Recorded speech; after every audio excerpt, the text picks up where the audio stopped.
Capítulo 9. Os ritos mosaicos eram imperfeitos.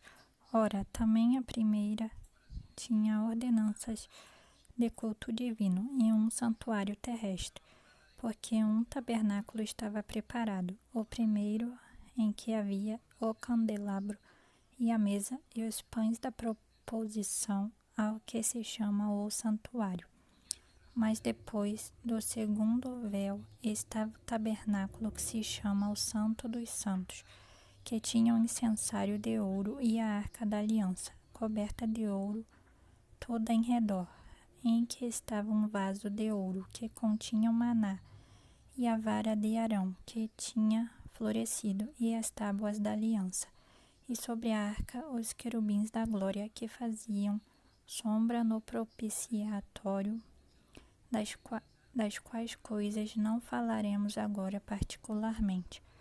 Ora, estando estas coisas assim preparadas, a todo tempo entravam os sacerdotes no primeiro tabernáculo, cumprindo os serviços, mas no segundo só o sumo sacerdote, uma vez no ano, não sem sangue, que oferecia por si mesmo e pelos pecados por ignorância do povo, dando nisto a entender o Espírito Santo que ainda o caminho do santuário não estava descoberto, enquanto se conservava em pé o primeiro tabernáculo, que é uma alegoria para o tempo presente, em que se oferecem dons e sacrifícios que, quanto à consciência, não podem aperfeiçoar aquele que faz o serviço, consistindo somente em comidas e bebidas e várias abluções e justificações da carne, impostas até ao tempo da correção. O perfeito sacrifício de Cristo. Mas vindo Cristo, sumo sacerdote dos bens futuros, por um maior e mais perfeito tabernáculo, não feito por mãos, isto é, não desta criação, nem por sangue de bode e bezerros, mas por seu próprio sangue, entrou uma vez no santuário, havendo efetuado uma eterna redenção, porque, se o sangue dos touros e bodes e a cinza de uma novilha aspergida sobre os imundos os santifica, quanto à purificação da carne, quanto mais o sangue de Cristo, que pelo Espírito eterno se ofereceu a si mesmo imaculado a Deus, purificará as vossas consciências das obras mortas para servirdes ao Deus vivo. E por isso é mediador de um novo testamento, para que, intervindo a morte para a remissão das transgressões que havia debaixo do primeiro testamento, os chamados recebam a promessa da herança eterna. Porque onde há testamento, é necessário que intervenha a morte do testador. Porque um testamento tem força onde houve morte, ou terá ele algum valor enquanto o testador vive. Por isso também o primeiro não foi consagrado sem sangue, porque, havendo Moisés anunciado a todo o povo todos os mandamentos segundo a lei, tomou o sangue dos bezerros e dos bodes com água, lã purpúrea e isopo, e aspergiu tanto o mesmo livro como todo o povo, dizendo: Este é o sangue do testamento que Deus vos tem mandado. E semelhantemente aspergiu com sangue o tabernáculo e todos os vasos do ministério. E quase todas as coisas segundo a lei se purificam com sangue, e sem derramamento de sangue não há missão. De sorte que era bem necessário que as figuras das coisas que estão no céu assim se purificassem, mas as próprias coisas celestiais com sacrifícios melhores do que este, porque Cristo não entrou num santuário feito por mãos, figura do verdadeiro, porém no mesmo céu, para agora comparecer por nós perante a face de Deus, nem também para si mesmo se oferecer muitas vezes como sumo sacerdote. Cada ano entra no santuário com sangue alheio, de outra maneira necessário lhe fora padecer muitas vezes desde a fundação do mundo, mas agora na consumação dos séculos, uma vez se manifestou para aniquilar o pecado pelo sacrifício de si mesmo, e, como aos homens está ordenado morrerem uma vez, vindo depois disso o juízo. Assim também Cristo, oferecendo-se uma vez para levar os pecados de muitos, aparecerá segunda vez sem pecado aos que o esperam para a salvação. Capítulo 10. O sacrifício de Cristo é definitivo, porque tendo a lei a sombra dos bens futuros, e não a imagem exata das coisas, nunca pelos mesmos sacrifícios que continuamente se oferecem cada ano, pode aperfeiçoar os que a ele se chegam.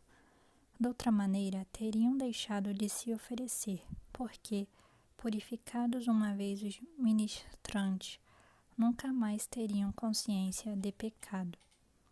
Nesses sacrifícios, porém, cada ano se faz comemoração dos pecados, porque é impossível que o sangue dos touros e dos bodes tire os pecados.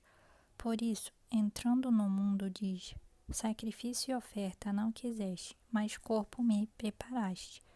Holocaustos e oblações pelo pecado não te agradaram. Então disse: eis aqui venho, no princípio do livro está escrito de mim, para fazer, ó Deus, a tua vontade.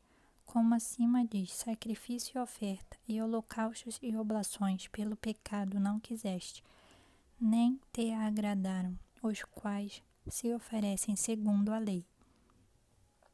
Então disse: eis aqui venho, para fazer, ó Deus, a tua vontade. Tira o primeiro para estabelecer o segundo, na qual vontade temos sido santificados pela oblação do corpo de Jesus Cristo, feita uma vez. E assim todo sacerdote aparece cada dia, ministrando e oferecendo muitas vezes os mesmos sacrifícios, que nunca podem tirar os pecados. Mas este, havendo oferecido para sempre um único sacrifício pelos pecados, está sentado à destra de Deus. Daqui em diante, esperando até que os seus inimigos sejam postos por escabelo de seus pés, porque, como uma só oblação aperfeiçoou para sempre os que são santificados, e também o Espírito Santo nolo testifica, porque depois de haver dito: esta é a aliança que farei com eles depois daqueles dias, diz o Senhor. Porei as minhas leis em seus corações, e as escreverei em seus entendimentos, acrescenta. E jamais me lembrarei de seus pecados e de suas iniquidades. Ora, onde há remissão destes, não há mais oblação pelo pecado. Devemos perseverar na fé.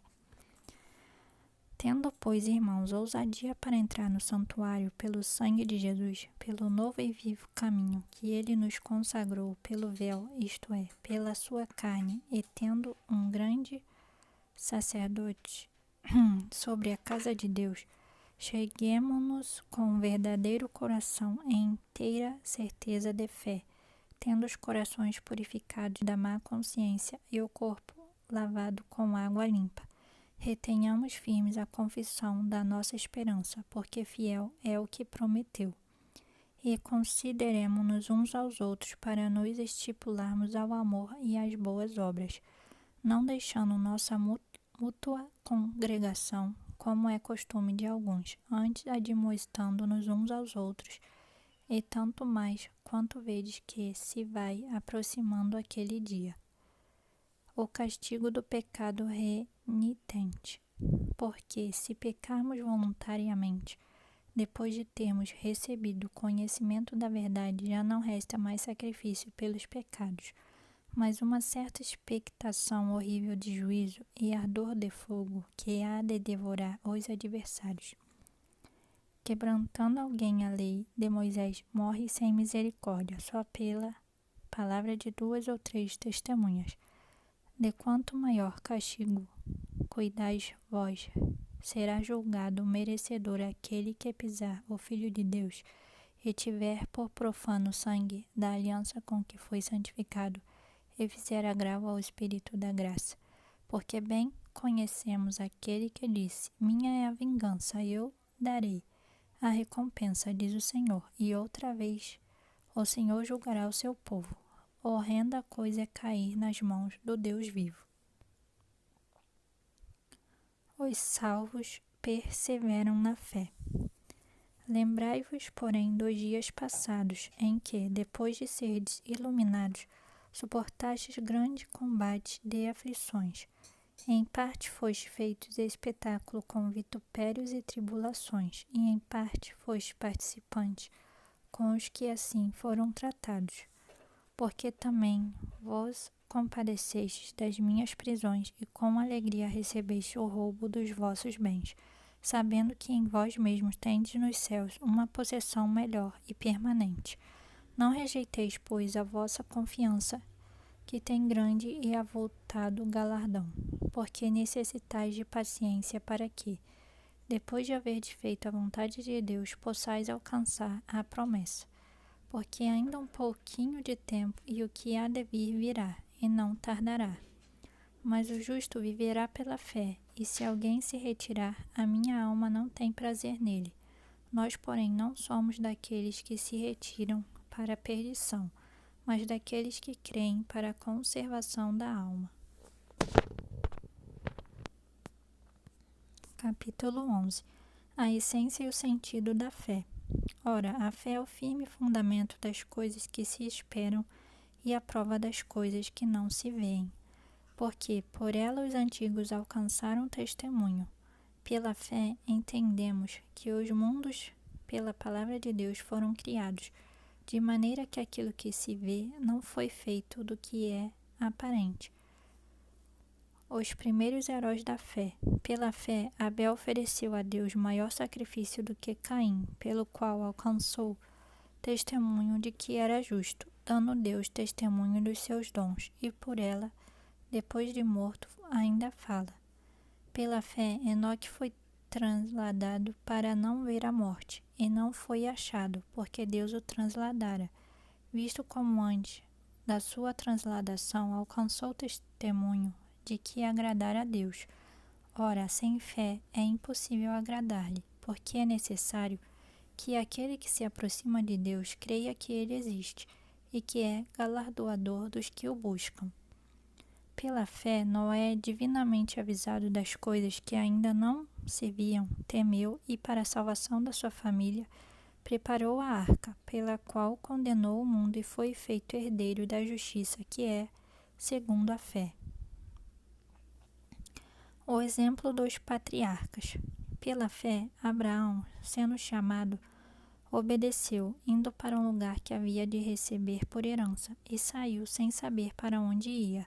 Pela fé habitou na terra da promessa, como em terra alheia, morando em cabanas com Isaque e Jacó, herdeiros com ele da mesma promessa, porque esperava a cidade que tem fundamentos, da qual o artífice e construtor é Deus. Pela fé, também a mesma Sara recebeu o poder de conceber e deu à luz já fora da idade, porquanto teve por fiel aquele que o tinha prometido. Por isso também de um, e esse já amortecido, descenderam tantos, em multidão, como as estrelas do céu, e como a areia inumerável que está na praia do mar. Todos estes morreram na fé, sem terem recebido as promessas, mas vendo-as de longe e crendo-as e abraçando-as, confessaram que eram estrangeiros e peregrinos na terra. Porque os que isto dizem, claramente mostram que buscam uma pátria, e se, na verdade, se lembrassem daquela de onde haviam saído, teriam oportunidade de tornar. Mas agora desejam uma melhor, isto é, a celestial. Por isso também Deus não se envergonha deles, de se chamar seu Deus, porque já lhes preparou uma cidade. Pela fé, ofereceu Abraão a Isaque, quando foi provado. Sim, aquele que recebera as promessas ofereceu o seu unigênito.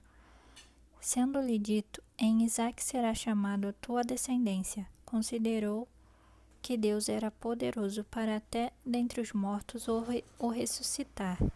E daí também em figura ele o recobrou. Pela fé, Isaque abençoou Jacó e Esaú, no tocante às coisas futuras.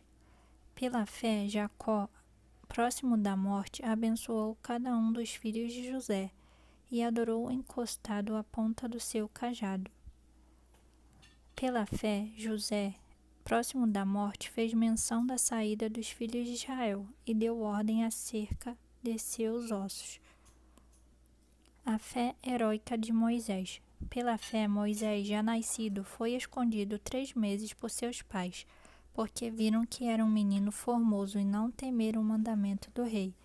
Pela fé, Moisés, sendo já grande, recusou ser chamado filho da filha de Faraó, escolhendo antes ser maltratado com o povo de Deus do que por um pouco de tempo ter o gozo do pecado, tendo por maiores riquezas o vitupério de Cristo do que os tesouros do Egito, porque tinha em vista a recompensa. Pela fé deixou o Egito, não temendo a ira do rei, porque ficou firme como vendo o invisível. Pela fé celebrou a Páscoa e a aspersão do sangue, para que o destruidor dos primogênitos lhes não tocasse. Pela fé passaram o mar vermelho como por terra seca, o que intentando os egípcios se afogaram. Pela fé caíram os muros de Jericó, sendo rodeados durante 7 dias. Pela fé, Raabe, a meretriz, não pereceu com os incrédulos, acolhendo em paz os espias. E que mais direi? Faltar-me-ia o tempo contando de Gideão e de Baraque e de Sansão e de Jefté e de Davi e de Samuel e dos profetas, os quais pela fé venceram reinos, praticaram a justiça, alcançaram promessas, fecharam as bocas dos leões, apagaram a força do fogo, escaparam do fio da espada, da fraqueza tiraram forças, na batalha se esforçaram, puseram em fuga os exércitos dos estranhos, as mulheres receberam pela ressurreição os seus mortos, uns foram torturados, não aceitando o seu livramento, para alcançarem uma melhor ressurreição, e outros experimentaram escárnios e açoites e até cadeias e prisões. Foram apedrejados, cerrados, tentados, mortos ao fio da espada, andaram vestidos de peles de ovelhas e de cabras, desamparados, aflitos e maltratados, dos quais o mundo não era digno, errantes pelos desertos e montes e pelas covas e cavernas da terra. E todos estes, tendo tido testemunho pela fé, não alcançaram a promessa, provendo Deus alguma coisa melhor a nosso respeito, para que eles sem nós não fossem aperfeiçoados.